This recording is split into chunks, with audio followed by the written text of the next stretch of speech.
नए bail out package के बदले पाकिस्तान को क्या करना होगा? IMF की कड़ी शराइत सामने आ गई। NFC वार्ड फार्मूले पर नजर सानी करना होगी। IMF सूबाई हुकूमतों के अखराजात खुद मॉनिटर करेगा। विफाक और सूबों में नया नेशनल फाइनेंस मुआहिदा किया जाएगा। मुस्तकबिल में पंजाब हुकूमत की तर्ज पर बिजली कीमतों पर रिलीफ नहीं दिया जाएगा। हुकूमत बिजली की कीमतों में कमी के लिए जामे पैकेज लाएगी। IMF प्रोग्राम के दौरान ज़िमनी ग्रांट्स जारी नहीं की जाएंगी। ज़राअत, प्रॉपर्टी और रिटेल सेक्टर को टैक्स नेट में लाया जाएगा। ग़िज़ाई इजनास की इमदादी कीमतों का तयन नहीं किया जाएगा। हुकूमती अखराजात में कमी के लिए वफाकी हुकूमत के ढांचे को कम किया जाएगा।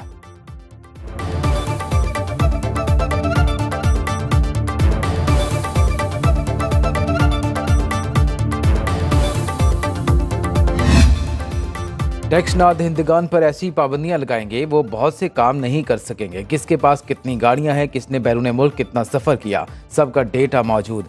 अब हुकूमत के पास मौशी इस्लाहात के सिवा कोई चारा नहीं।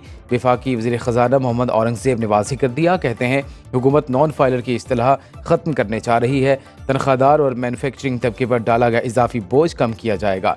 रिटेलर्स, होलसेलर्स, ज़राअत और प्रॉपर्टी के शोबों को टैक्स नेट में लाना होगा। 9% टैक्स टू GDP किसी भी मुल्क की मईशत को इस्तेहकाम नहीं दिला सकता। अगर चाहते हैं IMF का ये आखिरी प्रोग्राम हो तो मुल्क की मईशत में बुनियादी इस्लाहात लाना होंगी। अमेरिका की मदद और चीन का ताउन $7 अरब IMF प्रोग्राम की मंजूरी की वजह से बना।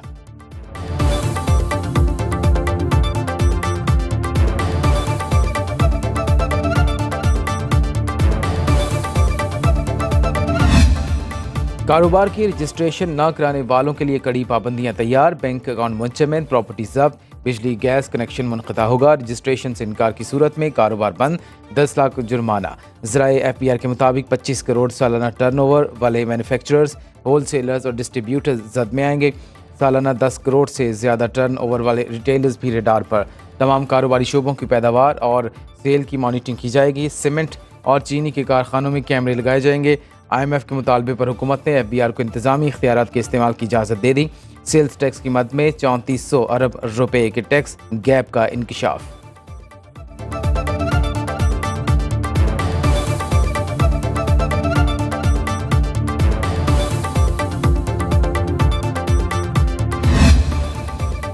मुल्की ज़र मुबादला के ज़खायर 26 माह की बुलंद तरीन सतह पर पहुँच गए। स्टेट बैंक के मुताबिक रवा हफ्ते 4 करोड़ 70 लाख डॉलर का इजाफा हुआ।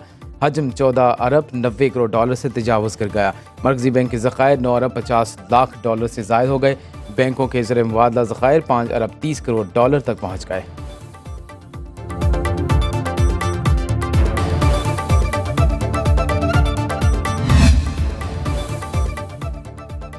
PIA की निजकारी के लिए बिडिंग की तारीख में 1 माह की तौसी कर दी गई। निजकारी कमीशन के मुताबिक अब PIA की निजकारी के लिए बिडिंग 1 अक्टूबर की बजाय 31 अक्टूबर को होगी। माहदे पर दस्तखत की तारीख 25 सितंबर की बजाय 25 अक्टूबर मुकर्रर। पेश की रकम जमा कराने की तारीख 27 सितंबर से बढ़ाकर 28 अक्टूबर कर दी गई। अचानक बोले की तारीख में तौसी से निजकारी में दिलचस्पी वाली कंपनियां हैरान। निजकारी कमीशन तारीख में तौसी की वजह बताने से गुरेज़ां। कौमी एयरलाइंस की निजकारी के अमल में 6 निजी कंपनियों के कंसोर्शियम में Pak Ethanol, YB Holdings, Blue World City, Arif Habib, Air Blue और फ्लाई जिना शामिल।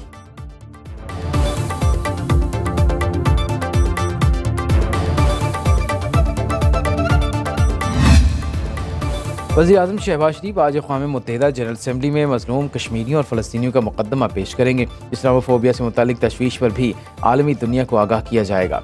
न्यूयॉर्क में फ़लस्तीनी सदर महमूद अब्बास और यूरोपीय कमीशन के सदर अर्सुला वॉन डेर लीयन की वज़ीर-ए-आज़म से मुलाकात। शहबाज शरीफ का GSP+ से मुतालिक बैनुल-अक़वामी कन्वेंशन के मुकम्मल तौर पर नाफिज करने का आज़म। वज़ीर-ए-आज़म Bill and Melinda Gates Foundation के बानी बिल गेट्स से भी मिले।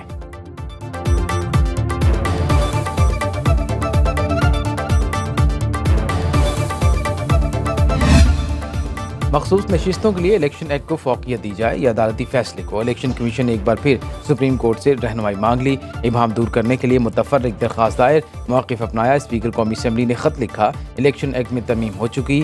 तरमीमी एक्ट में मखसूस नशिस्तों से मुतल्लिक माजी से इत्तला किया गया।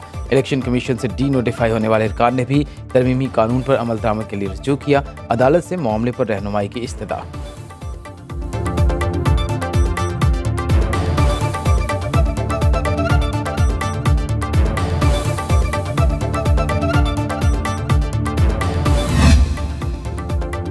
जस्टिस मुनीब अख्तर को प्रैक्टिस एंड प्रोसीजर कमेटी से क्यों हटाया गया? चीफ जस्टिस काजी फायद ईसा ने जस्टिस मंसूर अली शाह के खत का जवाब दे दिया। लिखा, रजिस्ट्रार सुप्रीम कोर्ट ने मुझे और जस्टिस अमीनुद्दीन को खत इजलास के दौरान दिया। कानून में मुझे कमेटी के जजेस नामजद करने का इख्तियार दिया गया। माकूल वजूहात की बिना पर जस्टिस मुनीब अख्तर को हटाने के लिए अपना इख्तियार इस्तेमाल किया गया। आपके खत से पैदा होने वाले गलत बयानी के खात्मे के लिए मेरे पास भी रजिस्ट्रार और सुप्रीम कोर्ट जजेस को नकुल भिजवाने के सिवा कोई ऑप्शन नहीं। आपकी वन मैन शो की बातें हक़ाइक़ को तब्दील नहीं कर सकती। चीफ जस्टिस ने जस्टिस मंसूर अली शाह को कमेटी में शामिल होने की दावत दे दी।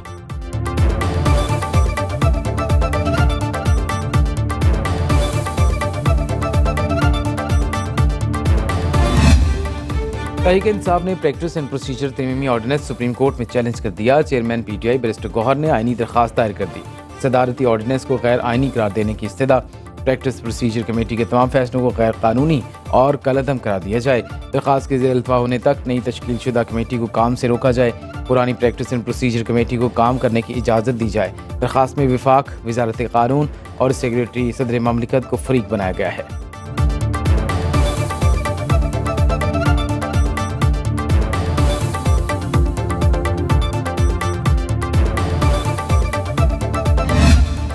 तहरीक इंसाफ और JUI का मिलकर आईनी तरामीम का मसवदा तैयार करने का फैसला। PTI वफ्द की मौलाना फजल रहमान से मुलाकात में अहम पेशरफ्त। मुजवजा आईनी तरमीम के मसवदे, पार्लिमान में इश्तराकी अमल और प्रैक्टिस एंड प्रोसीजर ऑर्डिनेंस पर मुशावरत।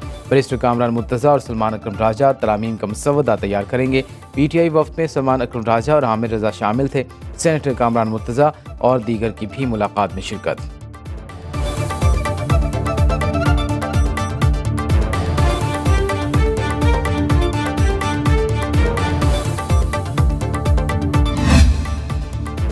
तहरीक इंसाफ ने 28 सितंबर का रावलपिंडी जलसा मनसूख कर दिया। अब जलसा नहीं, रावलपिंडी में भरपूर एहतजाज होगा। PTI वकला आज सुप्रीम कोर्ट के बाहर एहतजाज करेंगे। शेख वकास अकरम PTI के नए मरकजी सेक्रेटरी इत्तलात मुकर्रर। रऊफ हसन को PTI पॉलिसी थिंक टैंक का सरबराह बना दिया गया।